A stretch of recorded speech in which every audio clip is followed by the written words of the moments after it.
मैं नरेंद्र दामोदर दास मोदी ईश्वर की शपथ लेता हूं कि मैं विधि द्वारा स्थापित भारत के संविधान के प्रति सच्ची श्रद्धा और निष्ठा रखूंगा।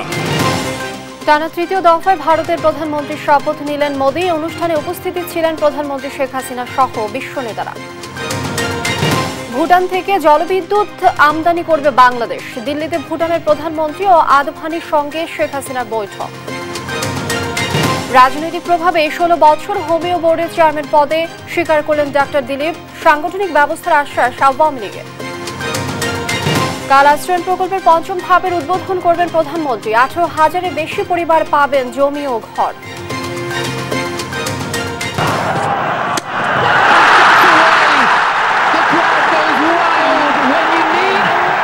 That's a tremendous comeback. Pakistan didn't have a lot to chase. এবং 120 রানও করতে পারল না পাকিস্তান। মর্যাদার লড়াইয়ে দুর্দান্ত জয় ভারতের। রাতে সাউথ আফ্রিকার মুখোমুখি বাংলাদেশ। দেখছিলেন শিরোনাম সংবাদ সকালে, সঙ্গে আছি আমি লিনি আফরোজ। শুরুতেই ভারতের নির্বাচনী প্রসঙ্গ। টানা তৃতীয় মেয়াদে প্রধানমন্ত্রী হিসেবে শপথ নিলেন নরেন্দ্র মোদী। রোববার সন্ধ্যার দিকে নয়াদিল্লির রাইসিনা হিলে রাষ্ট্রপতি ভবনে নরেন্দ্র মোদীকে শপথ পড়ান ভারতীয় রাষ্ট্রপ্রধান দ্রৌপদী মুর্মু। অনুষ্ঠানে উপস্থিত ছিলেন বাংলাদেশের প্রধানমন্ত্রী শেখ হাসিনা সহ প্রায় 8,000 অতিথি। লুৎফুর কবিরের রিপোর্টে বিস্তারিত। শপথ গ্রহণের অনুষ্ঠানে যোগ দিতে রোববার সন্ধ্যা 7টার দিকে কালো গাড়ি চেপে রাষ্ট্রপতির ভবনে ঢুকেন নরেন্দ্র মোদী। সেখানে প্রবেশের সঙ্গে সঙ্গেই তার দিকে চোখ যায় প্রায় 8,000 অতিথির। কিছুক্ষণ পরই ওঠেন মঞ্চে, নেমে আসেন রাষ্ট্রপতি দ্রৌপদী মুর্মু। স্থানীয় সময় সন্ধ্যা 7:23 দিকে প্রধানমন্ত্রী হিসেবে মোদীকে টানা তৃতীয় মেয়াদে শপথ বাক্য পাঠ করান রাষ্ট্রপতি। করতালিতে প্রধানমন্ত্রীকে শুভেচ্ছা জানান বাংলাদেশের প্রধানমন্ত্রী শেখ হাসিনা সহ আরো অনেকে।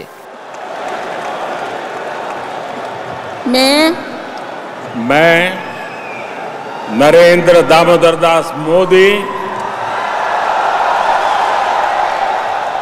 ईश्वर की शपथ लेता हूं कि मैं विधि द्वारा स्थापित भारत के संविधान के प्रति सच्ची श्रद्धा और निष्ठा रखूंगा। मैं भारत की प्रभुता और अखंडता अक्षुण्ण रखूंगा। এর মধ্য দিয়ে সাবেক প্রধানমন্ত্রী জওহরলাল নেহরুর পর দ্বিতীয় ব্যক্তি হিসেবে টানা তৃতীয়বার ভারতের প্রধানমন্ত্রী হওয়ার নজির গড়লেন নরেন্দ্র মোদী। মোদীর পর শপথ নেন তার দল বিজেপি নেতৃত্বাধীন এনডিএ জোটের শরিকরা। ভারতীয় গণমাধ্যমগুলো বলছে প্রধানমন্ত্রী নরেন্দ্র মোদীর সঙ্গে তৃতীয় মেয়াদের নতুন মন্ত্রিসভার 72 জন সদস্য শপথ নিয়েছেন। এর মধ্যে 30 জন ক্যাবিনেট মন্ত্রী, 5 জন স্বতন্ত্র দায়িত্বপ্রাপ্ত এবং 36 জন প্রতিমন্ত্রী।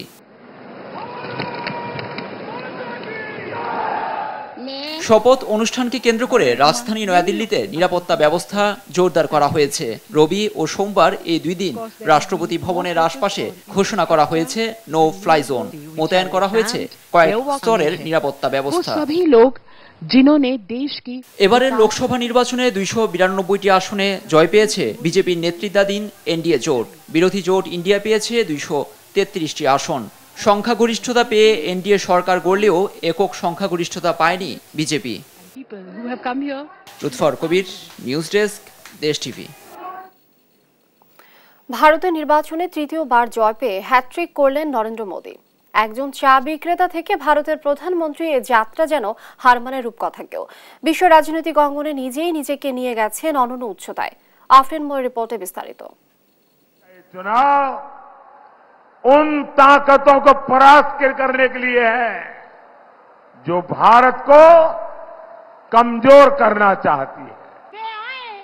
ভারতের প্রধানমন্ত্রী নরেন্দ্র মোদী দেশটির রাজনীতিতে অন্যতম আলোচিত ব্যক্তি, যিনি টানা তৃতীয়বার বসতে যাচ্ছেন ক্ষমতায়। চা বিক্রেতা থেকে ভারতের প্রধানমন্ত্রী, তার এ যাত্রা হার মানায় রূপকথাকেও। শক্তিশালী নেতৃত্ব এবং আত্মবিশ্বাস তাকে বিশ্বের শক্তিধর নেতাদের কাতারে নিয়ে গেছে। বিশ্বের সবচেয়ে জনবহুল দেশের সরকার প্রধান মোদী এখন পশ্চিমা বিশ্বের কাছে কাঙ্ক্ষিত ব্যক্তিত্ব।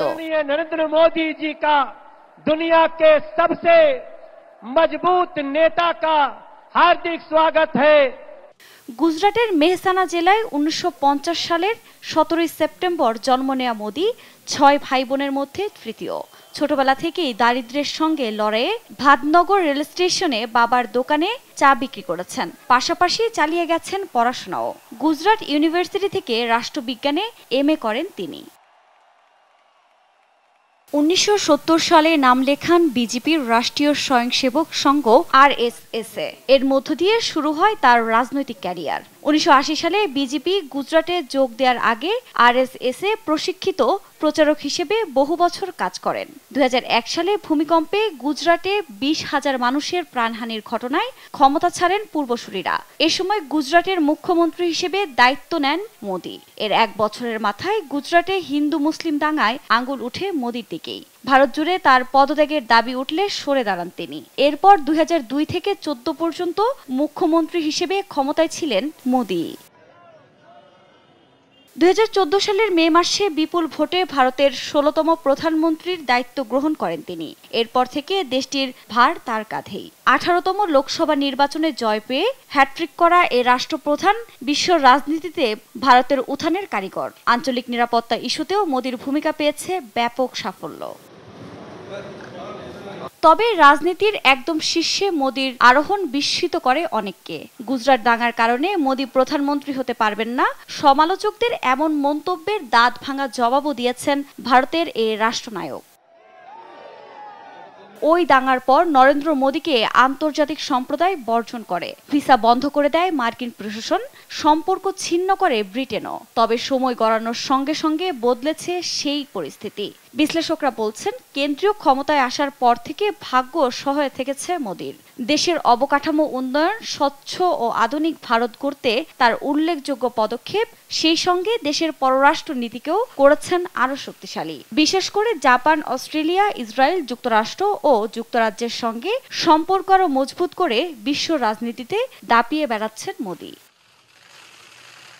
আফরিন মৌ, নিউজ ডেস্ক, দেশ টিভি।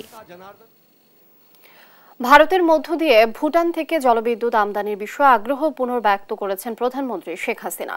দিল্লি সফরে দ্বিতীয় দিনে স্থানীয় সময় বিকেল 4:30টায় প্রধানমন্ত্রীর সঙ্গে তার বাসস্থলে সৌজন্য সাক্ষাতে আসেন ভুটানের প্রধানমন্ত্রী দাশো শেরিং তোবকে। এ সময় প্রধানমন্ত্রী জানান, ভুটান থেকে ভারতের ভূখণ্ড দিয়ে বিদ্যুৎ রপ্তানির জন্য একটি ত্রিপক্ষীয় চুক্তি প্রয়োজন এবং বিষয়টি এরই মধ্যে ভারতের নজরে আনা হয়েছে। এর আগে বিজেপির বর্ষিয়ান নেতা লালকৃষ্ণ আদভানির সঙ্গে তার বাড়িতে সৌজন্য সাক্ষাৎ করেন শেখ হাসিনা। বৈঠকে দুই নেতা ব্যক্তিগত বিষয় নিয়ে কথা বলেন।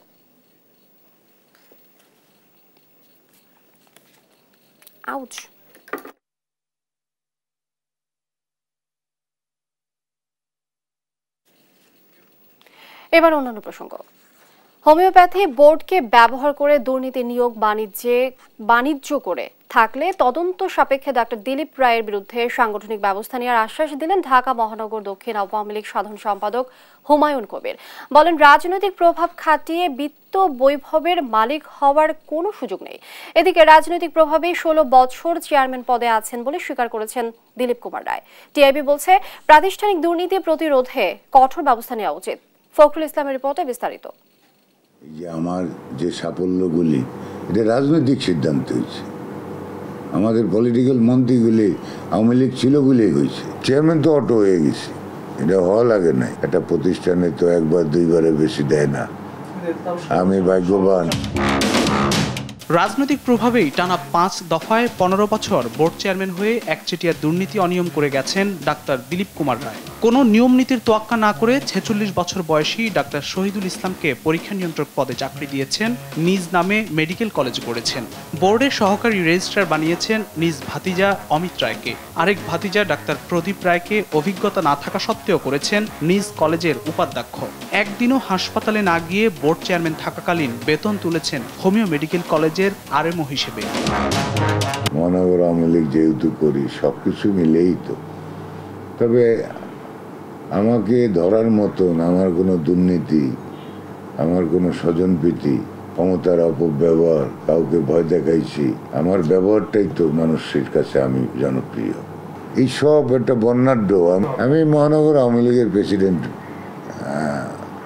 দায়িত্বটা পাওয়ার আশা করি। অনিয়মের সঙ্গে সমান তালে হেঁটেছেন রাজনীতির পথেও। তার স্বপ্ন এখন রাজনীতিতে এগিয়ে যাওয়ার। তিনি তার পদ পদবি এবং রাজনৈতিক পরিচয় দিয়ে তিনি হোমিওপ্যাথিক বোর্ডের চেয়ারম্যান হয়েছেন। ওনার অনিয়ম পাহাড় সমান, হোমিওপ্যাথিক একটা ধ্বংসের দ্বার প্রান্তে, খাদের কিনারায় দাঁড়ায় আছে। পাওয়ার অপব্যবহার করে আজকে সে বারবারই বোর্ডের চেয়ারম্যান। দিলীপ রায় রাজনৈতিক প্রভাব দেখিয়ে কোনো অনিয়ম করে থাকলে সাংগঠনিক ব্যবস্থা নেওয়ার কথা জানান ঢাকা মহানগর দক্ষিণ আওয়ামী লীগের সাধারণ সম্পাদক।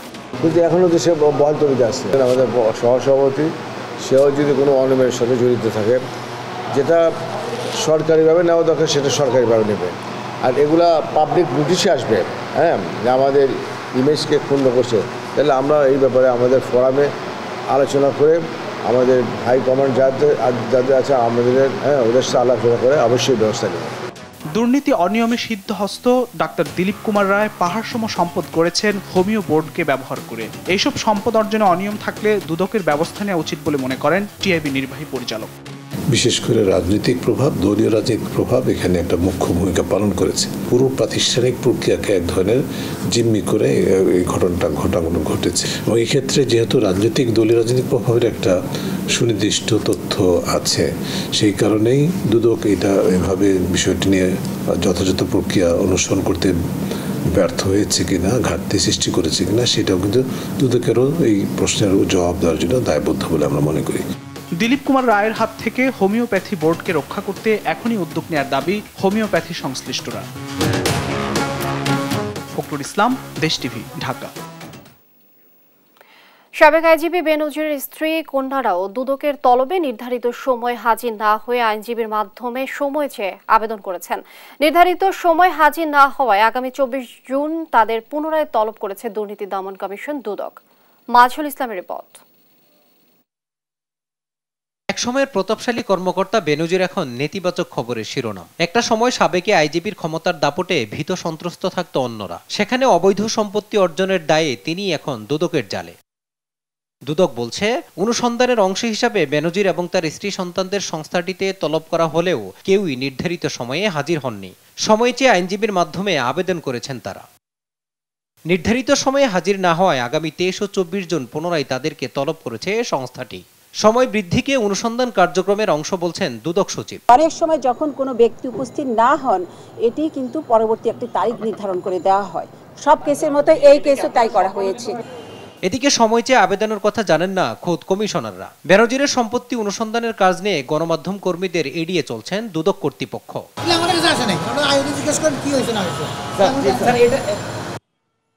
সাবেক আইজিপির অবৈধ সম্পত্তির অনুসন্ধান শেষ করে যথাসময়ে তার বিচার হবে, এমনটাই প্রত্যাশা সাধারণ মানুষের। মাজহারুল ইসলাম, দেশ টিভি, ঢাকা। এমপি আনোয়ারুল আজিম আনার হত্যাকাণ্ডের অন্যতম সন্দেহভাজন সিয়াম হোসেনকে সঙ্গে নিয়ে কলকাতার খাল থেকে হাড়গোড় উদ্ধার করেছে পুলিশ। তবে ওই হাড়গোড় এমপি আনারের কিনা তা এখনো নিশ্চিত হওয়া যায়নি। আরো জানাচ্ছেন মাহমুদ হাসান। ঝিনাইদহ 4 আসনের সংসদ সদস্য আনোয়ারুল আজিম আনার কলকাতায় নৃশংসভাবে খুন হন গেল মাসে। এই হত্যাকাণ্ডের পর তার মরদেহ উদ্ধারে নড়েচড়ে বসে দুই দেশের আইনশৃঙ্খলা বাহিনী। দফায় দফায় চলে অনুসন্ধান। দুই দেশের গোয়েন্দা বাহিনী মিলে চালায় যৌথ তল্লাশি। প্রথম দফায় গেল 28 মে কলকাতার নিউ টাউনের সঞ্জীভা গার্ডেন ফ্ল্যাটের সেপটিক ট্যাঙ্ক থেকে দেহাবশেষ খুঁজে পায় গোয়েন্দা পুলিশ। এরপর নেপাল থেকে গ্রেপ্তার করা হয় হত্যাকাণ্ডের অন্যতম আসামি সিয়ামকে।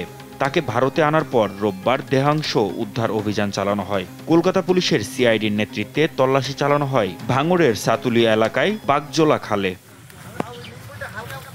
এই অভিযানে উদ্ধার করা হয় বেশ কিছু হাড়। সিয়ামের দাবি এগুলো এমপি আনারেরই দেহের হাড়। তবে কলকাতা পুলিশ জানিয়েছে ফরেনসিক পরীক্ষা করার পরই নিশ্চিত করা হবে এ হাড় এমপি আনারের কিনা। আনার হত্যাকাণ্ডের উদ্দেশ্যে অপহরণের মামলায় ঝিনাইদহ থেকে আওয়ামী লীগ নেতা কাজী কামাল আহমেদ বাবুকে গ্রেপ্তার করেছে পুলিশ। ঢাকার আদালতে তার বিরুদ্ধে রিমান্ড আবেদন করা হলে 7 দিনের রিমান্ড মঞ্জুর করেন বিচারক। গেল 12 মে চিকিৎসার উদ্দেশ্যে কলকাতা যান এমপি আনার। 14 মে থেকে নিখোঁজ হন তিনি। এর কয়েকদিন পর আইনশৃঙ্খলা বাহিনী জানায় কলকাতায় তাকে হত্যা করা হয়েছে। মাহমুদ হাসান, দেশ টিভি, ঢাকা। শতভাগ ভূমিহীন গৃহহীন মুক্ত দেশ গড়ার লক্ষ্যে 18,500-এর বেশি পরিবারকে জমি ও ঘর হস্তান্তর করবেন প্রধানমন্ত্রী শেখ হাসিনা। আগামীকাল গণভবন থেকে ভিডিও কনফারেন্সের মাধ্যমে আশ্রয়ণ প্রকল্প 2-এর 5ম পর্যায়ের 2য় ধাপে জমি ও ঘর হস্তান্তর অনুষ্ঠান উদ্বোধন করবেন প্রধানমন্ত্রী। এতে মোট 43,39,520 জন পুনর্বাসিত হতে যাচ্ছে। এবারে হস্তান্তরের মধ্য দিয়ে দেশের 58টি জেলা শতভাগ ভূমিহীন গৃহহীন মুক্ত হবে। আশ্রয়ণ প্রকল্পের প্রস্তুতি নিয়ে লালমনিরহাট থেকে বিস্তারিত জান্নাতুল মোহনার প্রতিবেদনে। ক্যামেরায় ছিলেন সজীব হাসান। এখন আর আসমানিদের নড়বড়ে পাখির বাসায় থাকতে হয় না। আসমানিদের এখন নিজস্ব ঠিকানা আছে, যেমন আছে শেফালি বেগমের। তারা যদি আমার সহযোগিতা করছে, আমাকে ঘর বাড়ি দিচ্ছে, কারেন্ট দিচ্ছে, কারেন্টের মিটার দিচ্ছে, কোয়াল দিচ্ছে, পানি খাইতেছি, ধন্যবাদ দিতে চাইছো। টুনাটুনির সংসার শুরু করতে নেই বয়সের কোনো বাধা। নিজের জমিতে লাগানো শাক লতা পাতাতেই হয়ে যায় 3 বেলার খাবার। প্রধানমন্ত্রীকে আমরা খুবই দোয়া করি, প্রধানমন্ত্রী আল্লাহ তাক ভালো করুক, সারা দীর্ঘযোগী হোক।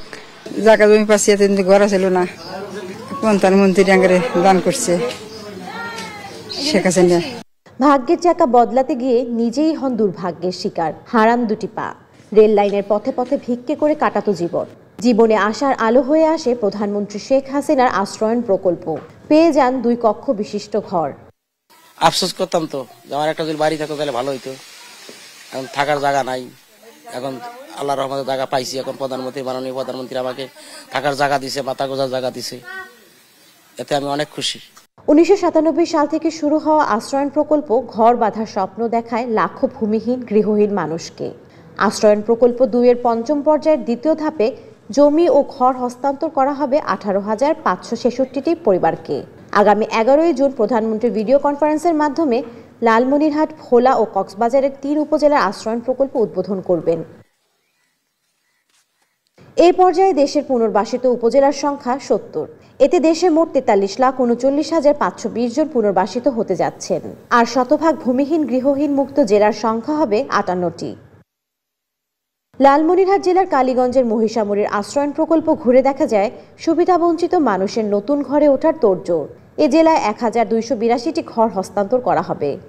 যাদের মাথার উপর কোনো ছায়া নেই তারাই হয়তো জানে এই পৃথিবী কতটা নিষ্ঠুর বেঁচে থাকার জন্য।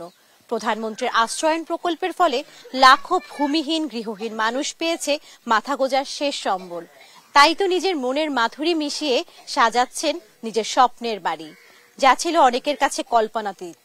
লালমনিরহাট থেকে জান্নাতুল মোহনা, দেশ টিভি। স্থগিত 19 উপজেলার ভোটে 12টিতে ক্ষমতাসীন দলের প্রার্থীদের জয় জয়কার।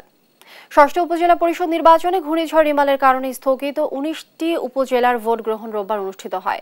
19টি উপজেলার ফলে দেখা গেছে জয়ী প্রার্থীদের 18 জনই আওয়ামী লীগের বিভিন্ন পর্যায়ের নেতাকর্মী। শুধু ভোলার লালমোহনে এক বিএনপি নেতা জয় পেয়েছেন।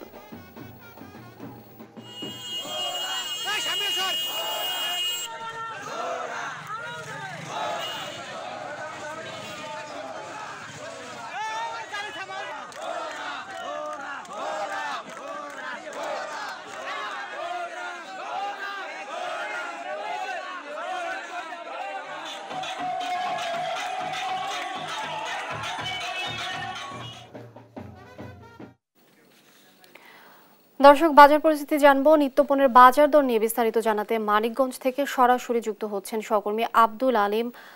আলিম, আজকের বাজার দরের কি অবস্থা দেখছেন, সবকিছু মিলিয়ে জানাবেন। কিছুতেই নিয়ন্ত্রণে আসছে না নিত্য প্রয়োজনীয় দ্রব্যের মূল্যের অনেকটাই যে দাম বৃদ্ধি পেয়েছে তাতে অনেক হাঁসফাঁস ফেলছেন নিম্নবিত্ত এবং মধ্য আয়ের মানুষ। বাজারের যে দ্রব্যমূল্য সেটিও কিছু কিছু পণ্যের দাম মানে অনেকটাই বেড়েছে। যে আদা কেজিতে বেড়েছে প্রায় 30 টাকা কেজিতে, এখন আদা বিক্রি হচ্ছে 300 টাকা কেজি, রসুন বিক্রি হচ্ছে 280 টাকা কেজি। আর সবজি অনেকটাই দাম, যে 50 টাকার নিচে কিন্তু কোনো সবজি মিলছে না।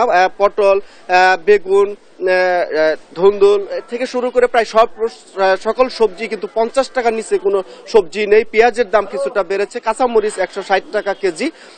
সব মিলিয়ে যে নিত্য প্রয়োজনীয় যে আলু, পেঁয়াজ, রসুন, আদা প্রায় সব পণ্যেরই দাম ঊর্ধ্বমুখী। এতে নিম্নবিত্ত এবং মধ্য আয়ের মানুষ কিন্তু বলছেন যে যেভাবে দ্রব্যমূল্যের দাম বৃদ্ধি পাচ্ছে, এতে করে তারা সংসার চালাতে রীতিমতো হিমশিম খেতে হচ্ছে।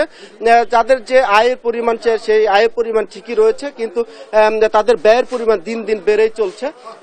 এতে করে যে নিম্নবিত্ত এবং মধ্য আয়ের মানুষের বাজারে আসলে অনেকটা দীর্ঘশ্বাস ফেলে তাদেরকে বাজার করতে হচ্ছে। অনেক আগে যেমন 500 টাকা নিয়ে আসলে 200 টাকা নিয়ে আসলে কিন্তু বাজার ব্যাগ ভর্তি কিন্তু বাজার নিয়ে যেত, এখন 1000 টাকা 2000 টাকা নিয়েও কিন্তু ব্যাগ ভর্তি বাজার হচ্ছে না। এছাড়া যে মাংসের বাজারে 700 টাকা কেজি ছিল, এখন 750 থেকে 780 টাকা কেজিতে গরুর মাংস বিক্রি হচ্ছে। খাসির মাংস বিক্রি হচ্ছে 1100 টাকা কেজি। ব্রয়লার মুরগির দাম 230 টাকা ছিল, কিন্তু আজকে কিছুটা কমেছে, 210 টাকা কেজিতে ব্রয়লার মুরগি বিক্রি হচ্ছে। তো এদিকে কিন্তু যে নিম্নবিত্ত এবং খেটে খাওয়া মানুষের জন্য যে আমিষের চাহিদা পূরণের জন্য যে ডিমটা খায়, ডিমের দামও কিন্তু হালিতে 2 টাকা বেড়েছে। সাদা ডিম যেটি হালিতে বিক্রি হচ্ছে 48 টাকা, এবং লাল ডিম বিক্রি হচ্ছে 50 টাকা হালি। সব মিলিয়ে যে বাজারের যে পরিস্থিতি, তাতে অনেকটা নিম্নবিত্ত এবং মধ্যবিত্ত তারা কিন্তু একটা ক্ষোভ প্রকাশ করছে যে বাজার নিয়ন্ত্রণ কোনো কিছুতে আসছে না, এবং বাজার নিয়ন্ত্রণে যে বাজার মনিটরিং ব্যবস্থা সেটিও জোরদার হচ্ছে না। তো আমরা এই বিষয়ে কথা বলেছি ভুক্ত অধিকার সংরক্ষণ অধিদপ্তরের যে সহকারী পরিচালক, তার সাথে তিনি যেটি বলেছেন যে বাজার নিয়ন্ত্রণে তারা মনিটরিং করছে, কিন্তু ভোক্তারা বলছেন যে দায় সারা মনিটরিং এবং দায় সারা অভিযানের কারণে কিন্তু বাজার নিয়ন্ত্রণ হচ্ছে না। তো আমরা এই বিষয়ে আরো জেলা প্রশাসনের সাথে কথা বলেছি, যে তারা যেটি বলছেন যে বাজার নিয়ন্ত্রণে তারা নিয়মিত মোবাইল কোর্ট করছেন, কিন্তু আমাদের চোখে কিন্তু ওই রকম কার্যত কোনো সেই অভিযান আমাদের চোখে পড়েনি। তো এদিকে আবার মাছের দাম বাজারটাও কিন্তু একেবারে চড়া। নদ নদীর পানি শুকিয়ে যাওয়ার কারণে মাছের বাজারে কম উঠাতে এবং মাছের দামটাও বেড়েছে। তেলাপিয়া মাছও বিক্রি হচ্ছে 220 টাকা কেজিতে, এবং রুই মাছ বিক্রি হচ্ছে 400 টাকা কেজিতে, ইলিশ মাছ 1200 থেকে 16 টাকা কেজিতে, যা সাধারণ নিম্নবিত্ত মধ্যবিত্ত ফ্যামিলির পরিবারের জন্য এবং ক্রয় ক্ষমতার বাইরে চলে গেছে। এই ছিল আমার কাছে মানিকগঞ্জের নিত্যপণ্যের বাজারের সর্বশেষ পরিস্থিতি। আমরা এখন চলে যাচ্ছি স্টুডিওতে লিনিয়ার কাছে। লিনিয়া। আলিম, অসংখ্য ধন্যবাদ আপনাকে। দর্শক, আজকের বাজার পরিস্থিতি জানছিলাম সহকর্মী আলিমের কাছ থেকে। চাচার ষড়যন্ত্রে পিতার সম্পদ সহ সবকিছু থেকে বঞ্চিত সাতক্ষীরা শ্যামনগরের অনাথ 2 বোন। নদী আর বৃষ্টি বন্ধ হয়েছে তাদের পড়াশোনাও। বাবার 10 বিঘার উপরে জমি থাকা সত্ত্বেও আশ্রয়হীন অবস্থায় চরম অনাদরে দিন কাটছে 2 বোনের। এলাকাবাসীর দাবি দ্রুত তাদের সম্পদ ফিরিয়ে দেওয়ার ব্যবস্থা করা হোক। সহকর্মী শরীফুল্লাহ কায়সার সুমনের তথ্যচিত্রে ডেস্ক রিপোর্ট। এক সময় গোয়াল ভরা গরু আর গোলা ভরা ধান ছিল সাতক্ষীরার শ্যামনগরের বংশীপুরের লালটু সরকারের পরিবারে। অসুস্থতায় লালটু সরকার এবং করোনাকালে তার স্ত্রীর মৃত্যু হলে অনাথ 2 শিশু নদী আর বৃষ্টির জীবনে নেমে আসে চরম দুর্ভোগ। অনাথ শিশুদের দিকে না তাকিয়ে চাচা গোলক সরকারের নজর পড়ে ভাইয়ের 10 বিঘার বেশি জমির ওপর। কিছুদিন না যেতেই জমি দখল করতে পথে নামিয়ে দেন 2 ভাইজিকে। শিশুদের অসহায় অবস্থা দেখে তাদের অধিকার ফিরিয়ে দিতে মানববন্ধন করেছে স্থানীয় লোকজন। ওদের বাবা মা বেঁচে থাকতে ওরা রাজকন্যার মতন ছিল, এখন ওদের খুব কষ্ট। ওদের জ্যাঠামশাই গোলক সরকার ওদের কিছু দিচ্ছে না জায়গা জমি। যেটা কেস করেছে বলে ওই এসএসসি পরীক্ষা দিতে পারে, এসএসসি পরীক্ষা দিলি ও সার্টিফিকেটটা হলেও করে যায় চাকরি পেত। গোলক সরকার তিনি সরকারের যে শাস্তি অনুযায়ী যে বিধি ব্যবস্থা আছে সেটা যেন তাকে সেই ব্যবস্থা করা হয়। জেলার মানবাধিকার কর্মী ও এলাকাবাসীর প্রশ্ন এড়াতে পালিয়ে বেড়াচ্ছেন গোলক। ওরা আইনি তো জমি ওরা পাবে না।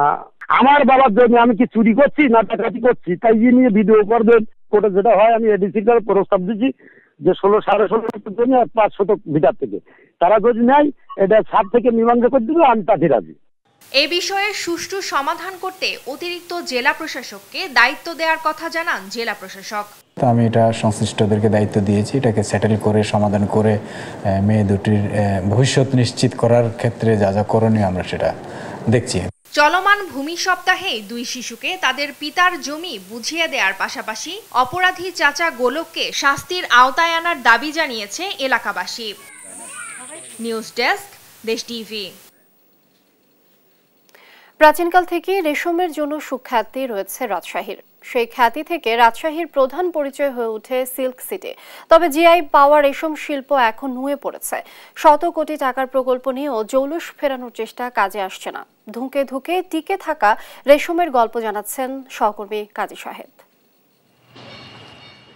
ষোড়শ ও সপ্তদশ শতাব্দীতে মোগল সম্রাটদের পৃষ্ঠপোষকতায় অবিভক্ত বাংলায় রেশম শিল্পের প্রসার লাভ করে। সেই রেশমই কালে কালে রাজশাহীর প্রধান পরিচয় হয়ে ওঠে সিল্ক সিটি।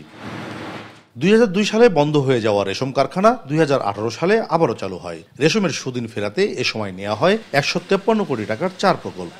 গোটা বাংলাদেশে কিন্তু আমরা এই কৃষকদের রেশম চাষের জন্য প্রশিক্ষণ দিচ্ছি।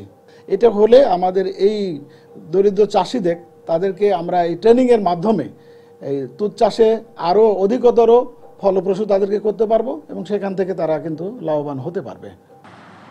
জিআই পণ্য হিসেবে স্বীকৃতি লাভ ও দেশে বিদেশে জনপ্রিয়তা থাকা সত্ত্বেও এই শিল্প এখন হুমকির মুখে। বর্তমানে রাজশাহী সিল্কের অস্তিত্ব কাগজে কলমে, কারণ বিদেশ থেকে আমদানি করা কাপড় দেশে পরিচিতি পাচ্ছে রাজশাহীর নামে। সরকারিভাবে যেটা করে সেটা হলো মাদ্ধাতা আমলের পদ্ধতি। এই পদ্ধতিতে যদি আরও 20 বছর করে তাহলে এর কোনো ডেভেলপমেন্ট হবে না।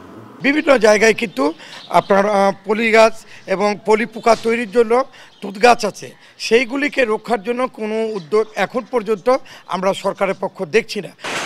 বর্তমানে দেশে রেশম সুতার চাহিদা 450 মেট্রিক টন, যার বাজার মূল্য প্রায় 350 কোটি টাকা। মোট চাহিদার 410 টন আসে চীন থেকে, যাতে খরচ হয় প্রায় 300 কোটি টাকা। অথচ 1991 সালের আগে চাহিদার 90% পূরণ হতো দেশি সুতায়।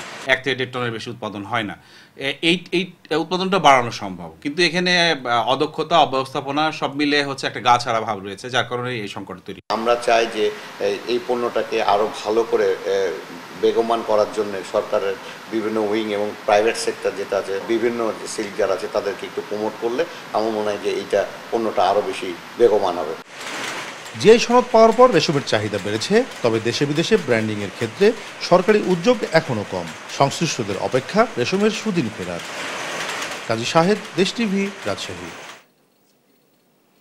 কোরবানির ঈদ সামনে রেখে জয়পুরহাটে ব্যস্ততা বেড়েছে কামারপাড়ায়। মাংস কাটার সরঞ্জামাদি তৈরি ও মেরামতে দিনরাত কাজ করছেন তারা। তবে কাঁচামাল ও কয়লার দাম বৃদ্ধিতে ব্যবসায় কিছুটা মন্দা তাদের। সহকর্মী রেজাউল করিম রেজার রিপোর্টে জানাচ্ছেন দেবাশ্রী বড়ুয়া। ভোর থেকে গভীর রাত পর্যন্ত জয়পুরহাটে কামারপাড়ায় চলছে হাতুড়ি পেটার টুংটাং শব্দ। দা, ছুরি সহ লোহার বিভিন্ন তৈজসপত্র তৈরিতে ব্যস্ততা কামারদের। সামনে কোরবানির ঈদ হওয়ায় এ পালে লেগেছে বাড়তি হাওয়া। পশু জবাই ও মাংস কাটার সরঞ্জাম তৈরিতে দিনরাত কাজ করছেন এই শিল্পের কারিগররা।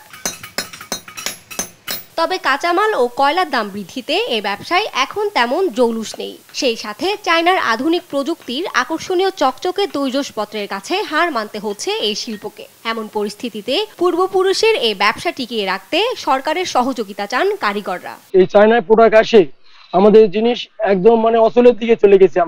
আমরা বাপ দাদার পেশা, আমরা ছাড়তেও পারি না। ল কয়লার দাম বেশি, কিনতে বেশি, বেচতে বেশি নাই। চায়নাদের জন্য ব্যবসা খারাপ হয়ে গেছে।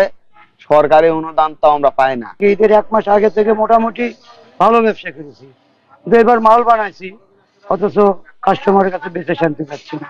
যদিও ক্রেতারা বলছেন কোরবানির পশু জবাইয়ের সরঞ্জামের দাম এবার বেড়েছে অনেকটাই। বিভিন্ন সাইজের চাকু বিক্রি হচ্ছে 80 থেকে 350 টাকা, হাসুয়া 150 থেকে 400 টাকা পর্যন্ত। দাম বেশি মনে হচ্ছে, এখন কি কারণে বেশি জানি না। এখন প্রয়োজন, যেহেতু সামনে ঈদকে উপলক্ষ করে এখন তো একটা হাসা বটি বা চাকু এগুলোর প্রয়োজন। জিনিসটার দাম হয় 50 থেকে 60 টাকা দাম, কিন্তু এখন দিবে না বিধায় 80 টাকা দিলাম। কামার কারিগরদের টিকিয়ে রাখতে বিসিকের পক্ষ থেকে সহযোগিতার আশ্বাস দেন এই কর্মকর্তা। অধিকাংশ কামারেরা খুব ব্যস্ত সময় পার করছে, তারা লোহার নানাবিধ জিনিসপত্র তৈরি করে থাকে। এছাড়াও তারা সারা বছর ব্যাপী লোহার তৈরি জিনিসপত্র তৈরি করে। তাদের যদি কোনো ধরনের সহযোগিতা প্রয়োজন পড়ে তাহলে বিসিক জয়পুরহাটের পক্ষ থেকে তাদের সার্বিক সহযোগিতা করা হবে। জয়পুরহাটে প্রায় 350 কামারশালায় কর্মকাররা এই পেশায় যুক্ত আছে। নিউজ ডেস্ক, দেশ টিভি।